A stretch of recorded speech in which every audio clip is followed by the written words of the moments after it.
নমস্কার বন্ধুরা, মন্দিরা রান্নাঘরে সকলকে স্বাগত জানাই। আজকে কিন্তু ঘরে কিভাবেই বাড়িতে আপনারা সহজভাবে মিষ্টি বানাবেন চলুন সেটা দেখে নেওয়া যাক। নরম তুলতুলে খেতে কিন্তু অসাধারণ, আর 5 মিনিট যদি হাতে থাকে এই রসগোল্লা রেসিপিটা বানিয়ে ফেলুন। চলুন প্রথমে 2 চামচ ভিনিগার 2 চামচ জল দিয়ে একটা মিশ্রণ বানিয়ে নিলাম।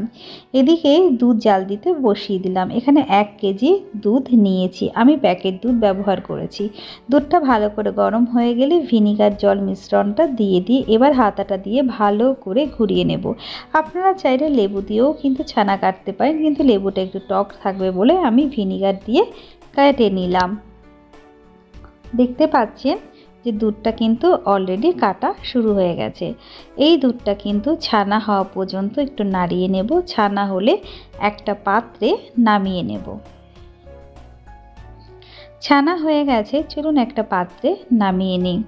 আমি একটা সাদা রুমালের ওপর নিচে ছেঁকনি দিয়ে তার উপরে ছানাটা ঢেলে নিয়েছি, আর জল দিয়ে 2 বার ভালো করে ধুয়ে নিয়েছি যাতে ভিনিগারের গন্ধটা না থাকে আর একটু টক ভাবও না থাকে। ভালো করে ধুয়ে রুমালটা একটাখানে জড়িয়ে একটা ভারী কিছু দিয়ে ঢাকনা দিয়ে ঢেকে রেখে দেবো যাতে জলটা ঝরে যায়। এদিকে চিনি, এলাচ আর জল দিয়ে একটা রস বানিয়ে নেব, যাতে রসগোল্লাটা দিতে পারি, ডুবিয়ে রাখতে পারি। ভালো করে ফুটে উঠলে একটুখানি তারপরে আমি রসটা একটা পাত্রে নামিয়ে রাখবো। চলুন, রস কিন্তু আমার জ্বালানো হয়ে গেছে, এবার রেখে দিয়েছি। এদিকে আমার ছানাটাও কিন্তু জল ঝরে ভালো শুকনো হয়ে গেছে। এবার একটা থালায় নিয়ে নেব।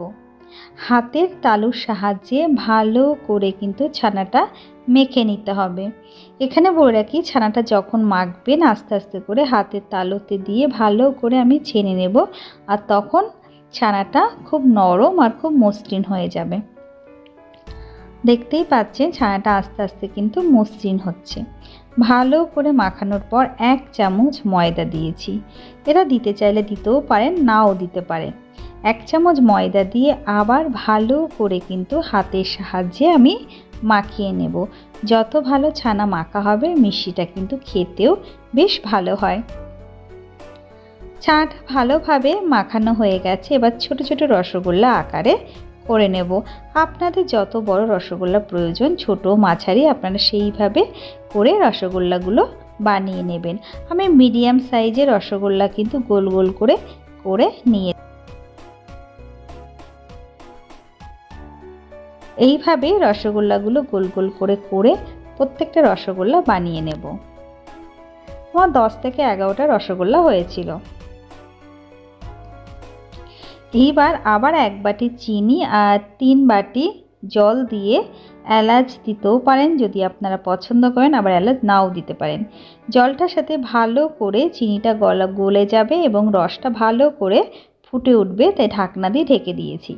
2 মিনিট পর ঢাকনা খুলে দেখছি ভালো করে রস ফুটে উঠেছে। এর মধ্যে রসগোল্লাগুলো একে একে ছেড়ে দেব। রসগোল্লাগুলো একে একে ছেড়ে আবার মিডিয়াম আঁচে দিয়ে ঢাকনা দিয়ে ঢেকে এটা আরও 10 থেকে 15 মিনিট কুক করব।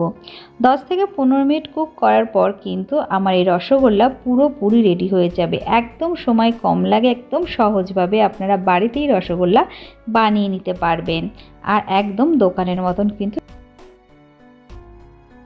ঢাকনা খুলে আবার একটু নাড়াচাড়া দিয়ে নেব, দিয়ে আবার ঢাকনা দিয়ে ঢেকে আরও 2 থেকে 3 মিনিট কুক করব।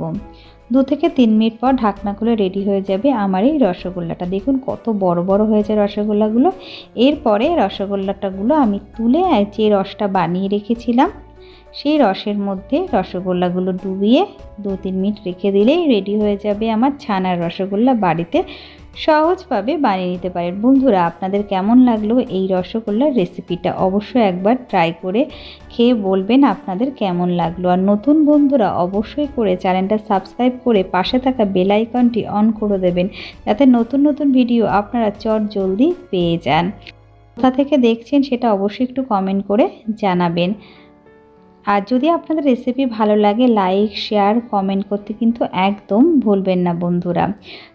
ঢাকনা খুলে দেখিয়ে দিচ্ছি রসগোল্লাগুলো কেমন হয়েছে। কি দেখতে কতটা সুন্দর হয়েছে না, খেতেও কিন্তু